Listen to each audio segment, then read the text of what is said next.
Os espíritos pertencem a diferentes classes e não são iguais em poder, inteligência, saber e nem em moralidade. Os da primeira ordem são os espíritos superiores, que se distinguem dos outros por sua perfeição, seus conhecimentos, sua proximidade de Deus, pela pureza de seus sentimentos e seu amor ao bem.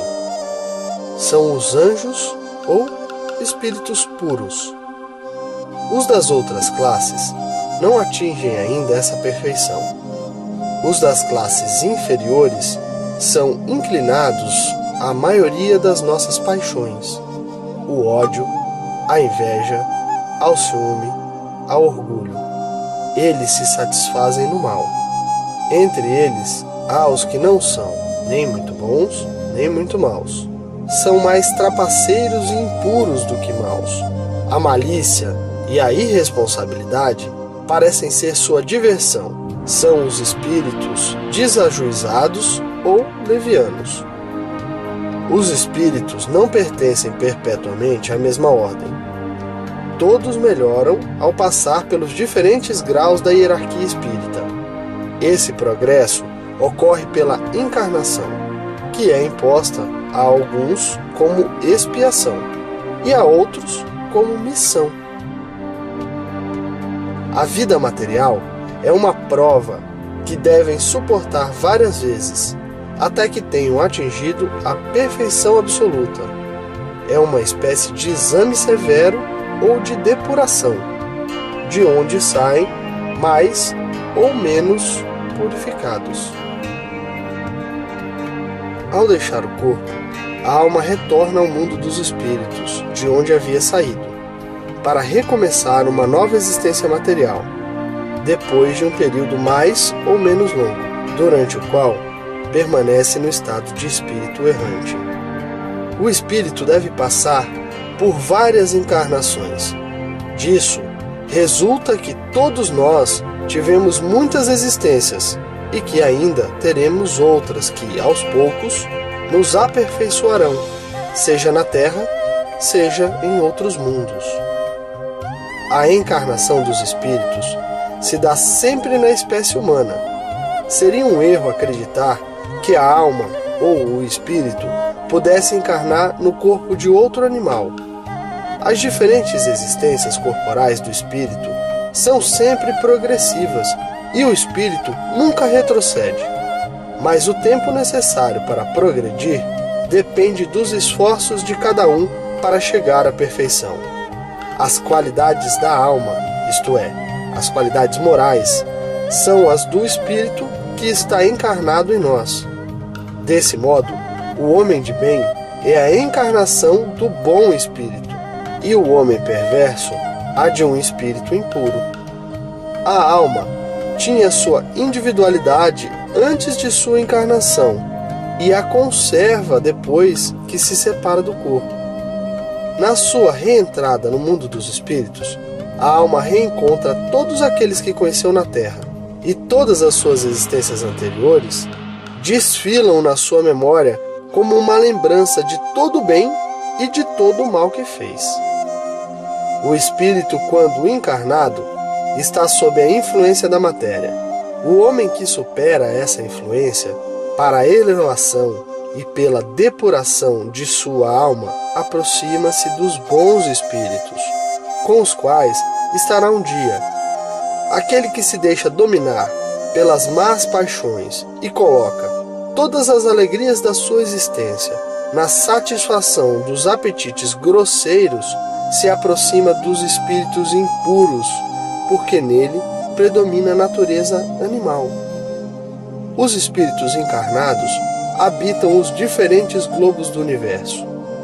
Os espíritos não encarnados ou errantes não ocupam uma região determinada e localizada.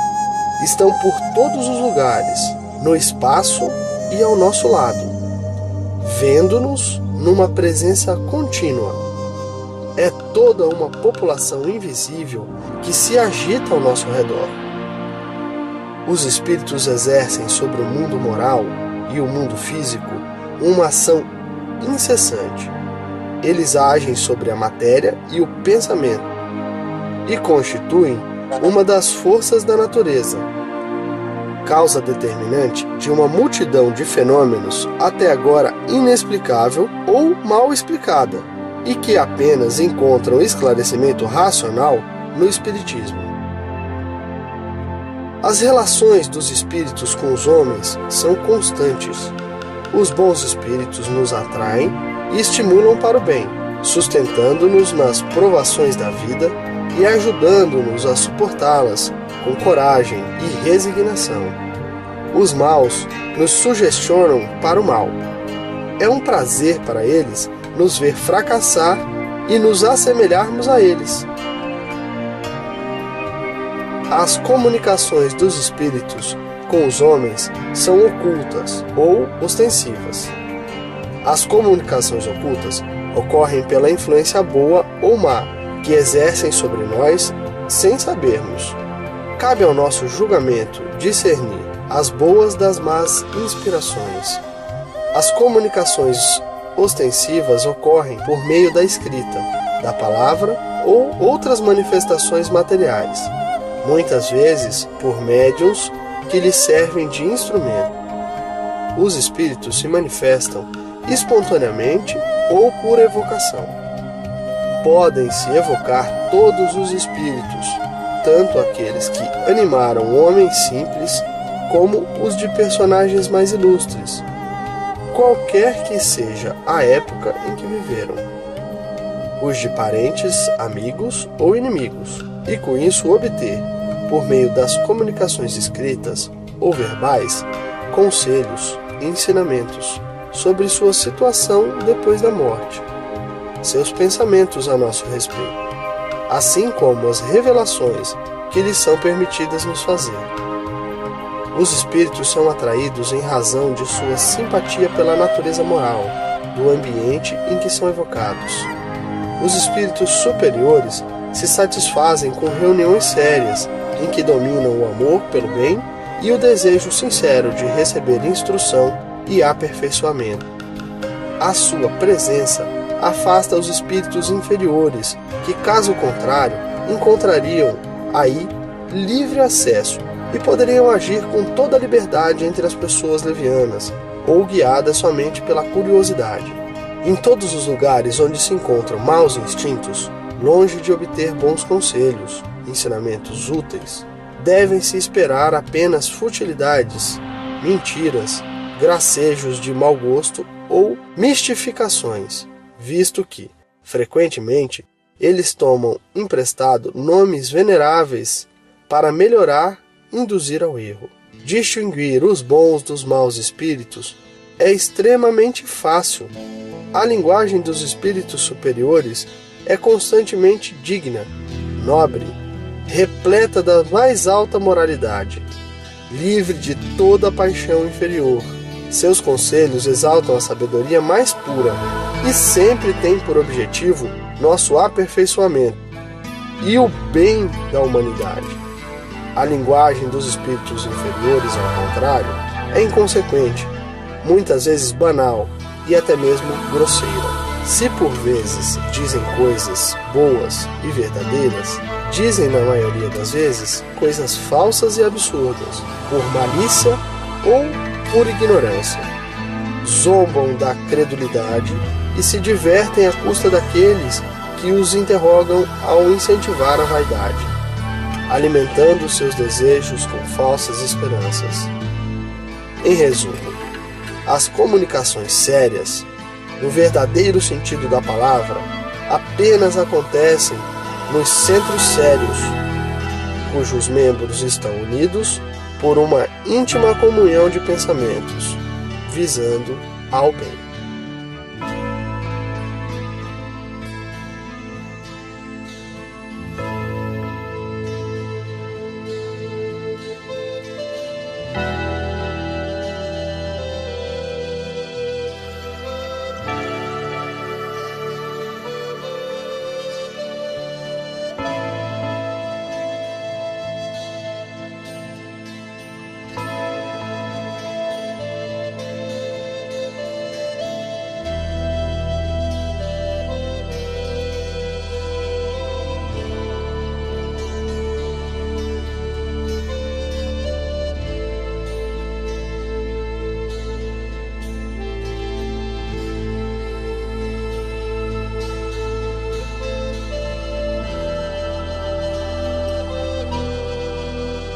A moral dos espíritos superiores se resume como a de Cristo neste ensinamento evangélico: fazer aos outros o que queríamos que os outros nos fizessem, ou seja, fazer o bem e não o mal. O homem encontra neste princípio a regra universal de conduta, mesmo para suas menores ações.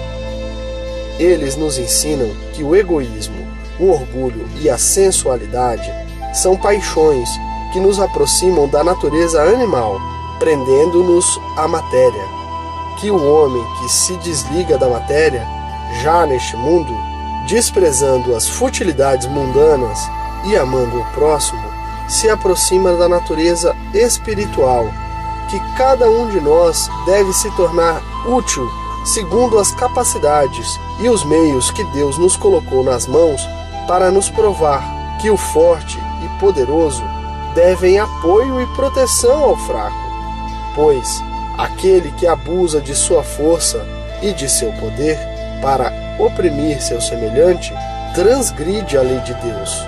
Enfim, ensinam que o mundo dos espíritos nada pode ser escondido. O hipócrita será desmascarado e todas as suas baixezas descobertas, que a presença inevitável em todos os instantes daqueles com quem agimos mal é um dos castigos que nos estão reservados, que ao estado de inferioridade e de superioridade dos espíritos equivalem punições e prazeres que desconhecemos na terra. Mas também nos ensinam que não há faltas imperdoáveis, que não possam ser apagadas pela expiação, pela reencarnação, nas sucessivas existências, mediante os seus esforços e desejos de melhoria no caminho do progresso. O homem avança sempre e alcança a perfeição, que é a sua destinação final. Este é o resumo da doutrina espírita, resultante do ensinamento dado pelos espíritos superiores.